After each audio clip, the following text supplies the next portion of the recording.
Welcome to Silent Revenge, where betrayal doesn't explode with noise. It grows quietly, like rot beneath the floorboards of a house you built with your own hands. What happened to me wasn't loud. No shouting, no threats.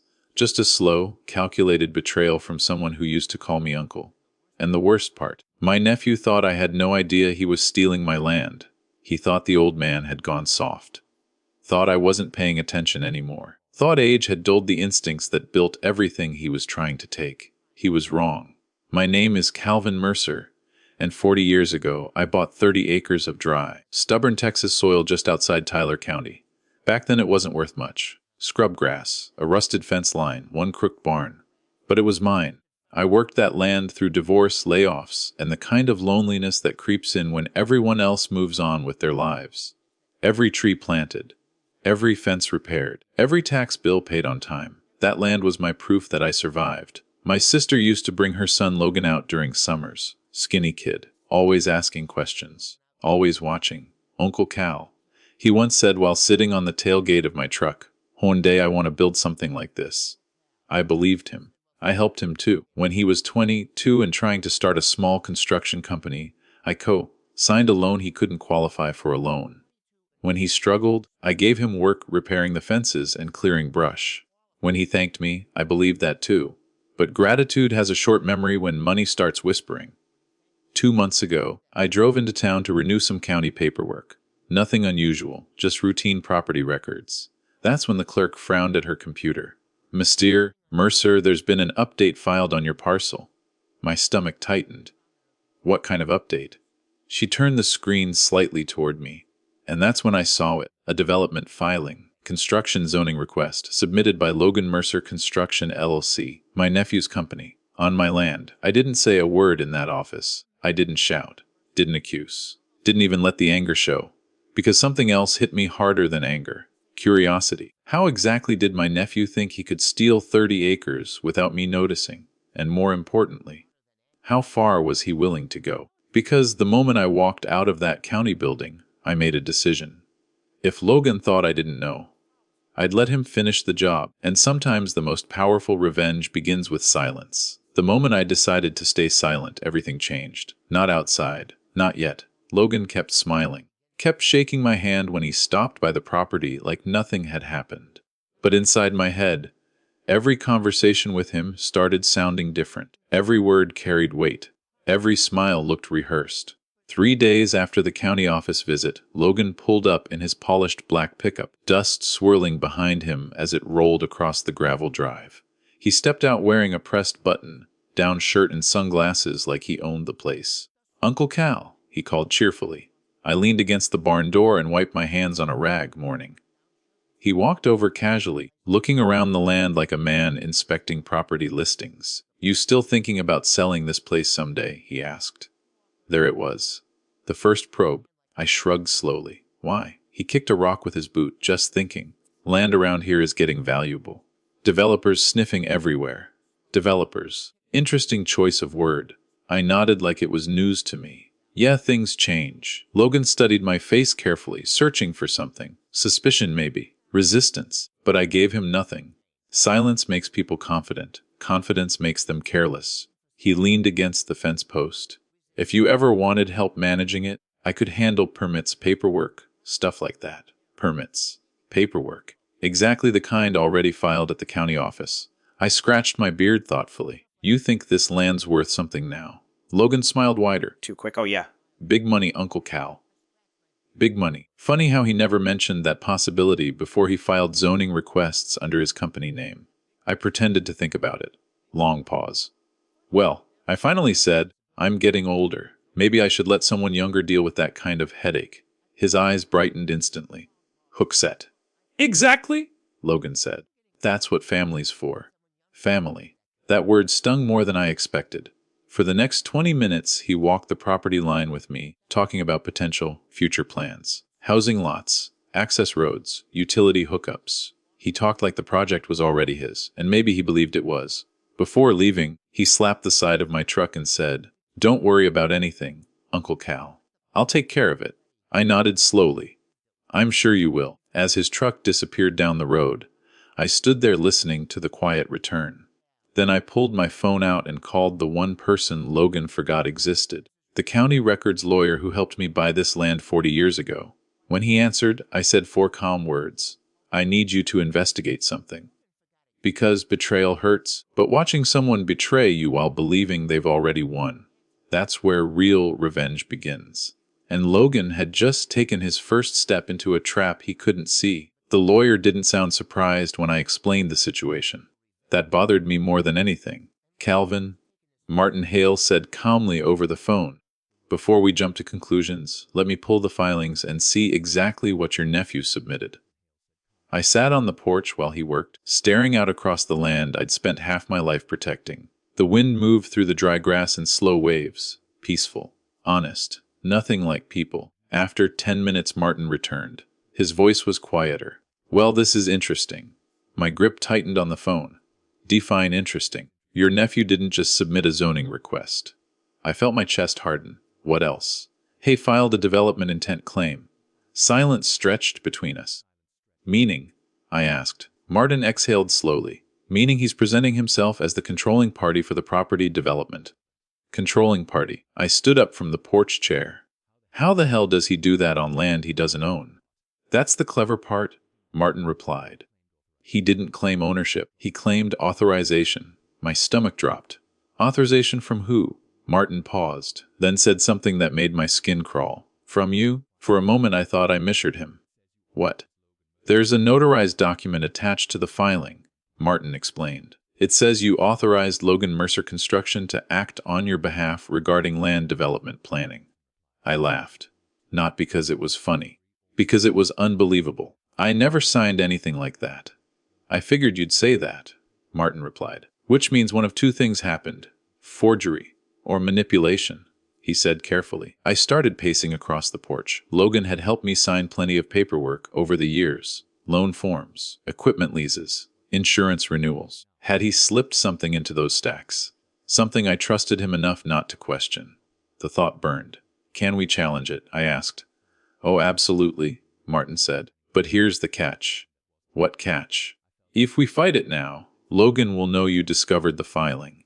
He'll shut everything down immediately. I looked out toward the property line where Logan had stood just days earlier, smiling like family. The same place he'd already started planning roads and houses on land that wasn't his. I felt anger rising. Then something colder replaced it. Patience. No, I said quietly. Martin hesitated. No, we don't stop him yet, Calvin. That could allow him to move further into the process. That's exactly what I want. Because if Logan thought his plan was working, he'd keep building it. And the bigger the lie grows, the harder it collapses. I hung up the phone and looked across my land again. This time I saw something different. Not grass, not trees, but a stage. And my nephew was about to perform the biggest mistake of his life. The only question left was how far he'd go before realizing the audience had been watching the entire time. And I was about to give him enough rope to finish the show. 2 weeks passed, and Logan moved faster than I expected. That told me something important. He wasn't testing the waters anymore. He believed the land was already slipping into his control. The first real sign came early one morning when I heard engines near the north fence line. I stepped outside with my coffee and saw 2 white trucks parked near the old cattle gate. Surveyors. 3 men in neon vests walked across my field with measuring poles and tripods, marking the ground with bright orange flags. I watched them quietly from the porch. Logan stood nearby giving directions, like a man running a construction site. For a moment, anger surged through me. Every instinct told me to march down there and throw them off my property. But anger is loud, and loud people lose control. So instead, I grabbed my hat and walked down slowly. Logan spotted me and waved. Uncle Cal, perfect timing. Perfect. That word tasted bitter. What's all this? I asked calmly, gesturing toward the survey equipment. He smiled like he'd been rehearsing the explanation. Just preliminary work. Nothing official yet. Nothing official. Meanwhile, orange flags were already mapping out sections of my land. One of the surveyors approached me politely. Sir, we're just marking potential lot divisions. Lot divisions. On land that still had my name on every tax document. Logan quickly jumped in. Uncle Cal gave the go-ahead. He told them casually. Family project. Family project. I forced a small nod, playing along. Well, I said slowly, Guess I should see what you're planning.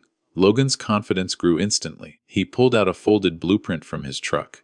When he opened it across the hood, I saw something that made my chest tighten. Rows of houses. 22 lots. A paved road cutting straight through the middle of the property. Even the old barn, my barn, was marked for demolition. Logan pointed proudly. This area here will be Phase 1 housing. We're calling it Mercer Ridge Estates. Mercer, my family name, used to brand the very land he was trying to steal. Investors are already interested, he added. If permits go through, this could be a multi-million-dollar project. Multi-million. Now the greed made sense. I studied the blueprint silently, pretending to consider the idea. Looks expensive, I said. Logan grinned. Don't worry. I've already secured preliminary backing. That made me look up. From who? He hesitated for a fraction of a second, then shrugged. Private investors. Investors. That meant other people were already involved. Other people who believed Logan had legal authority over my land. And suddenly my quiet revenge plan became even more powerful. Because if Logan had pulled outsiders into this scheme, then when it collapsed, he wouldn't just lose money. He'd lose everything. I folded the blueprint slowly and handed it back. Looks like you've been busy. Logan smiled proudly. Oh, Uncle Carl, we're just getting started. He had no idea how true that was. Because sometimes the most devastating revenge isn't stopping a betrayal. It's letting the betrayer build the entire trap themselves. And Logan had just invited a lot more people into the fall. The moment Logan mentioned investors, I knew the situation had crossed a new line. Greed spreads quickly once money enters the room. And now my nephew wasn't just gambling with my land. He was gambling with other people's money too. 3 days later, Logan invited me to dinner. That alone told me everything. He wanted something. We met at a steakhouse in town, one of those polished places where businessmen pretend every conversation is casual while quietly moving millions of dollars across napkins. Logan arrived early and stood when I walked in. Uncle Cal, he said warmly, shaking my hand. He ordered expensive wine before I even sat down. Confidence again. Dangerous confidence. After a few minutes of small talk, he leaned forward slightly. So I wanted to update you on the project. The project. Like it already belonged to him. I've got serious interest, he continued. 3 investors ready to fund the first phase. I cut into my steak slowly, and they know the land belongs to me. Logan smiled like that detail didn't matter. Well, technically yes, but with the authorization paperwork filed, everything is running through my company. There it was. He believed the document protected him. Protected him from me. Protected him from consequences. How much money are they putting in? I asked. Logan's eyes lit up. Initial commitment is around $2.4 million. I nodded thoughtfully. Inside, my mind was racing. $2.4 million invested into a development that legally couldn't exist. If this collapsed the wrong way, Logan wouldn't just face embarrassment. He could face lawsuits, fraud accusations, financial ruin. Logan wiped his mouth with a napkin. I just wanted you to know how big this could be for the family, he said. For the family. He said it again like the word would erase what he'd done. I leaned back in the chair and studied him carefully. You're sure everything is legal? I asked calmly. He laughed. Of course. I hired a notary and filed everything properly. A notary? Interesting. That meant someone had officially stamped the authorization document. Someone who might remember exactly how it was signed. I nodded slowly. Well, Logan, sounds like you've really thought this through. Relief flashed across his face. I knew you'd understand. He raised his glass. To Mercer Ridge Estates. I lifted mine slightly. But I didn't drink. Because while Logan was celebrating the future, I was already imagining the moment the truth reached his investors, the moment lawyers started asking questions, the moment that forged authorization document became evidence. And suddenly I understood something very clearly. Logan hadn't just dug a hole. He'd built an entire financial grave. And the deeper he invested those millions, the harder the fall would be. Because betrayal isn't always punished immediately. Sometimes the smartest revenge is letting the lie grow big enough that it destroys the person who created it. And Logan still believed he was winning. By the end of that month, construction equipment started arriving. Not full crews yet, just the early signs. Excavators parked along the property edge, utility trucks stopping by to examine access points. More survey flags spreading across the grass like scars. Logan wasn't slowing down, he was accelerating. And every new step made the fall bigger. Martin called me one afternoon with an update. I tracked down the notary attached to the authorization document, he said. I leaned back in the porch chair. And she remembers Logan clearly. Of course she did. Apparently he brought in a stack of documents for notarization. Claimed you were elderly and couldn't travel easily. My jaw tightened. Did she see me sign anything? No, Martin said quietly. Logan told her you had already signed them at home. She notarized them based on his representation. There it was, not just manipulation. Can she testify? I asked. Yes, Martin replied. But that's not the most interesting part. I waited. She also kept copies. Now that got my attention. Copies of what? The entire authorization packet. I sat forward. Send them to me. 10 minutes later the email arrived. I opened the scanned document slowly. There it was, my name, my signature. But not mine. Logan had practiced it well, close enough that someone unfamiliar might believe it. But I knew my own handwriting, and something else caught my eye. The document date, 3 months ago. The same week Logan helped me renew equipment insurance at my kitchen table. I remembered signing a few forms that day while he organized the paperwork. My chest grew cold. He hadn't forged my signature from scratch. He had copied it from real documents I signed in front of him. That meant this betrayal wasn't sudden. It was planned, calculated, carefully prepared while sitting across from me like family. I closed the laptop slowly. Martin's voice returned through the phone. Salvin, with this evidence we can shut everything down immediately. I stared out toward the land where orange survey flags now marked imaginary property lines. No, I said. Martin sighed. You're still letting it play out. Yes. Why? Because something else had just become clear to me. Logan didn't just deceive me. He deceived investors, filed fraudulent legal documents, authorized construction activity on land he didn't own. If I stopped it now, he might escape with embarrassment. But if I waited just a little longer, the consequences would reach places he never imagined. Sometimes justice is loud, but the most powerful revenge is patient. And Logan was only one step away from crossing a line that couldn't be undone. The kind of line that turns betrayal into a crime. And tomorrow night, I was about to meet his investors. Logan didn't know I was coming to the meeting. That was the most important part. He told his investors it would be a private planning session. A quiet dinner at a small conference room inside a hotel outside town. According to Martin, the investors wanted to review the development timeline before releasing the next portion of funding. Logan thought the night would secure his project. Instead, it would expose it. I arrived 10 minutes early and waited in the hallway. Through the partially open door, I could hear voices inside. 3 men, confident, professional, money people. Logan's voice carried above the others. Once the county approves the final zoning, Mercer Ridge Estates will move straight into Phase 1 construction. Confidence again. A dangerous kind of confidence built on lies. Martin stood beside me holding a thin leather folder. Inside were the notarized copies, the forged authorization, and the property deed with my name still printed clearly across the top. Once you walk in, Martin said quietly, "There's no going back." I nodded. That's the point. Then I pushed the door open. The room fell silent immediately. Logan looked up first. For a moment he just stared. Uncle Cal. The investors turned toward me with curious expressions. I stepped inside slowly. Evening, gentlemen. Logan stood abruptly. His chair scraped the floor. What are you doing here? I looked around the table calmly. Well, Logan, I said. I figured if people were discussing building houses on my land, I should probably attend. The words landed like a hammer. One of the investors frowned. Your land. Logan's face drained of color. Uncle Cal, this isn't... I raised a hand gently. Before you say anything else, Logan, maybe we should show them the paperwork. Martin placed the folder on the table and opened it carefully.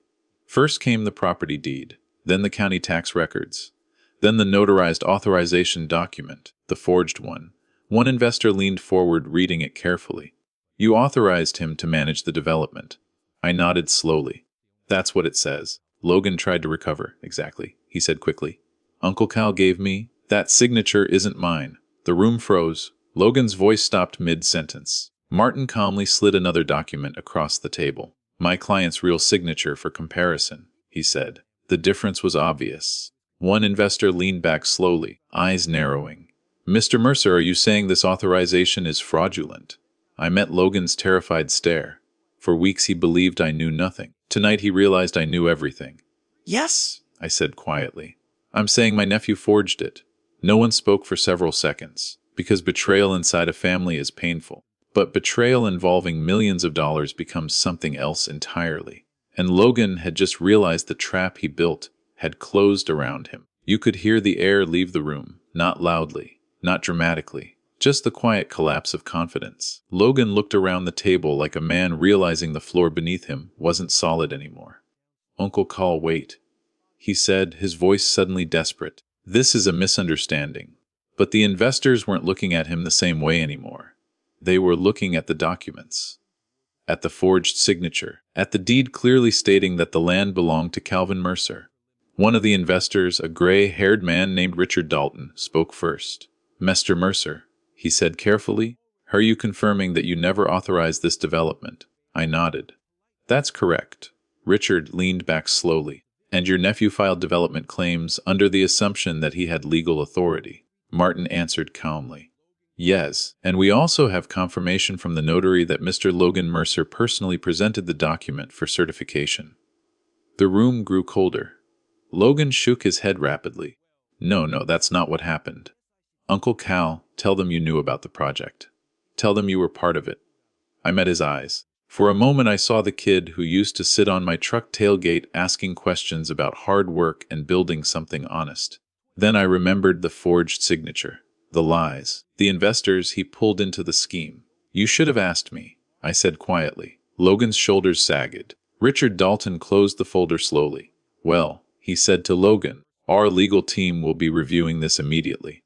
That sentence carried weight, the kind that ends businesses, the kind that starts lawsuits. One by one the investors stood up and left the room without another word. No shouting, no drama, just consequences. Logan stayed frozen in his chair. When the door finally closed behind the last investor, he looked up at me. Why didn't you stop me earlier? He whispered. I considered that question carefully, because the answer mattered. Because sometimes people only learn the truth after they finish the lie, I said. I turned toward the door, then paused. This land survived 40 years of storms, I added quietly. It wasn't going to fall to betrayal. As Martin and I walked down the hallway, I felt something I hadn't expected. Not victory, just peace. Because revenge isn't always about destroying someone. Sometimes it's about letting the truth stand quietly while the lies collapse on their own. And if you've ever been betrayed by someone you trusted, you know exactly how powerful that moment can be. If this story meant something to you, consider liking the video. Share your thoughts in the comments. I read every one. And if you believe patience can be the strongest form of justice, subscribe to Silent Revenge for more stories like mine.